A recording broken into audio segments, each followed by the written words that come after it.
Well, Happy New Year's, everybody, and welcome back to my channel. Here's hoping 2021 is a whole lot better than 2020. But anyway, last video I talked about my first wife and how she passed. Well, things was a little lonesome there for about, 6 years or so, till my daughter was old enough. She had her first moon time. It was time to have her adult name. Well, my our band got together. I sent out a notice that everybody should show up at my place for having Bridget's naming ceremony. So one of my band members asked if he could bring somebody with him. And he said she was used to living in the woods, but she was down in Milwaukee now, and her husband had passed away a while ago, and she was really missing the woods. She would like to come. I said, fine, that's fine. Well, she wants to know what to bring. I said, well, just bring herself, you know. Ain't no sense to expecting other people to bring stuff. I knew it's tradition to, when you come to somebody's house, bring a dish to pass or bring a gift or something, but I figured, I knew how the other members of my band cooked, and I was by far the best damn cook of the lot of them. And so I said, no, just come on up. And I said, but if she is a social worker, I'm going to hit her in the head with a rock, throw her ass in the creek, and they ain't going to find her till about 20 miles downstream. And you're going to follow her. No, Bill, she's not a social worker. So on the day and time appointed, they come roaring into the yard in a little Kia Spectra. Well, John, the guy that was bringing her, he's about 6'4", 6'5", something like that, weighed about 340.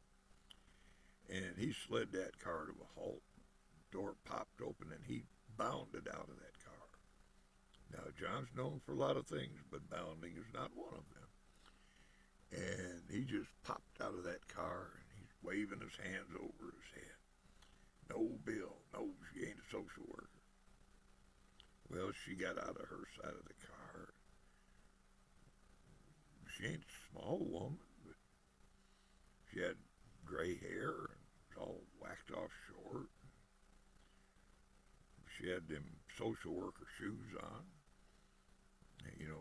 big, thick, heavy crepe soles that they sneak down the hallway with. Well, anyway, I took one look at her and said, where in the hell was my rock? Well, and John's still waving his arms, hollered, she ain't a social worker. She ain't a social worker. Well, they come over by the fire and sat down. And we talked a little bit and got the ceremony underway. As we're getting ready to get started, Marge said, well, I'm going to take a walk in the woods if you don't mind. And, well, I'd heard she'd been in the woods, but I didn't know it for sure. And woods is different depending on who you're talking to. I said, well, don't hurt yourself or nothing. Go on. So she took off down the woods, and we had our little ceremony, and no sign of her. So I said, hell, where she went off to was a path by the river. Well, the river was 20 feet straight down from this path. And so I figured, just sure in hell, she slipped off a edge there and went down. But so I went looking for her, and there she was. She was sitting on the bank. No, the sun shone on her head. I don't know, it just kind of like seemed right. So I talked to her a little bit, brought her back to the house. John says, well, Bill, tell Marge how you raised your daughter, how you live up here. I said, well, what you see is what you get. And I said, I hunt, fish, and trap, and garden, and homeschool my daughter. And she's sitting there doing beadwork or something. He got her face all puckered up. And John says, well, Marge, tell Bill how you raised your kids. She said, oh, pretty much same thing, except that we had electricity and we sent our kids to public school. And, well, I kind of relaxed a little bit. And I'd found out her husband had died almost a year before. It was time for his giveaway ceremony. So she went back at the end of the day. We decided we didn't like each other all that much. She went back down to Milwaukee, and I just stayed happily where I was. Well, a little bit, we got to talking on the phone, and she said, look, I'm kind of in a bind. I'm doing this giveaway ceremony for my late husband. And there isn't really anybody up here that can live without electricity for a couple of days, or running water, or knows how to use an outhouse. And I could hear Bridget laughing, And so she come and picked us up, and we went up to her place. And it's where we're living now. It's on 50 acres, and it's up in the woods, up in the Huron Mountains. And so we got ready to do that giveaway and dug a fire pit and all that other kind of stuff, made a fire and started cooking. I made fry bread. And we got through all that mess. Decided it was too late in the day to go to town, so we'd stay there that night. And, well, her and her late husband had this memory foam bed, and big old king-size bed. So she crawled in her side, I crawled in mine. And I laid down on this piece of rock. That thing was so hard you could knock on it, and it'd hurt your hand. Well, I laid down there and started just to relax a little bit. Well, that mattress was sucking all the heat out of my body, and finally softened up a bit. And I started sinking down. And to me, I could see this mattress coming up on either side of my head. And it felt like it was going to close in over. Sort of like a Venus flytrap around a fly. So I let out a yell and started clawing up for fresh air. And Marge sat up in bed and looked at me. What the hell's wrong with you? I said, this son of a bitch going to eat me. And from the outside, I heard a big booming laugh. And I guess I turned white as a sheet. Marge said, what's the matter with you? I said, did Bob have a big booming laugh? And she said, oh, yeah. I said, I just heard him laugh. And she started to laugh herself. And she said, he hated this bed just as bad as you do. And so I figured it was okay that way. And so things progressed from there. My daughter was old enough now that we could take her to town. My late wife and I decided when she was a teenager we'd take her to the city for a year, so she'd know how to live that life too, if that's what she chose to do. So we moved down to Milwaukee, be with Marge, and get Bridget acclimated to city life.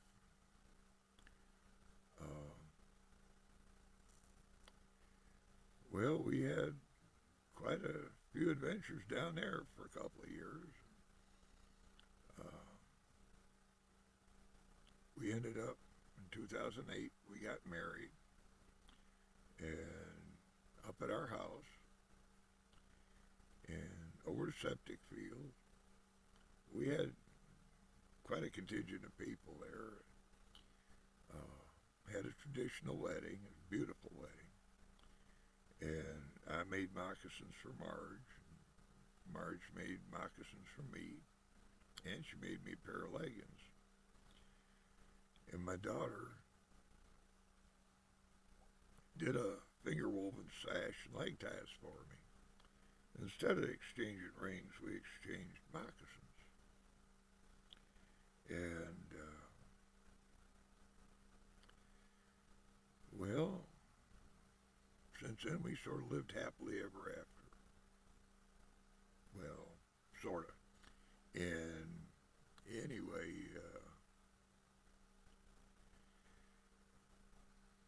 we didn't move in instantly. We were still living in Milwaukee then. And a couple of years later, I got cancer again.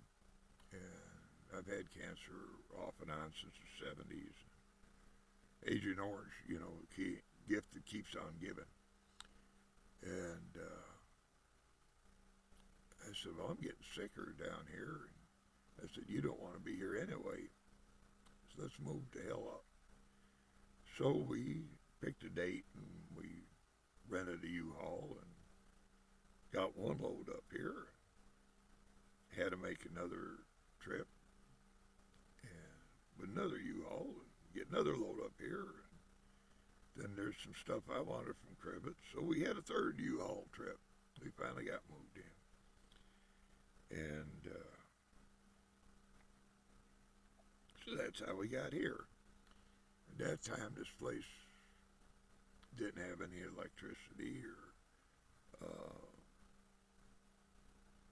we had to haul water about 8 miles. And, well, you know, we just took it slow and figured it out. And bought a generator, and that made life a lot easier. And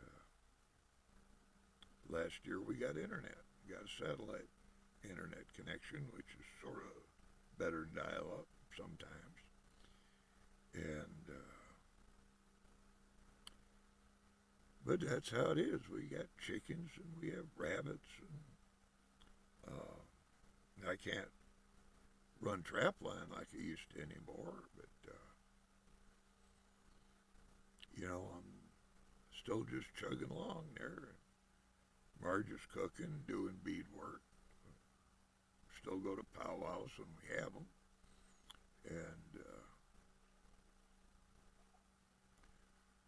And oh, my daughter, yeah, well, you know, she grew up. She went to college and got a computer science degree, and she's living her life now. And so anyway, that's about where we're going to end this one at. I've been babbling almost 14 minutes, and that's enough for one night. Well, next time I'd like to talk about prepping. And that is one of the purposes of this channel.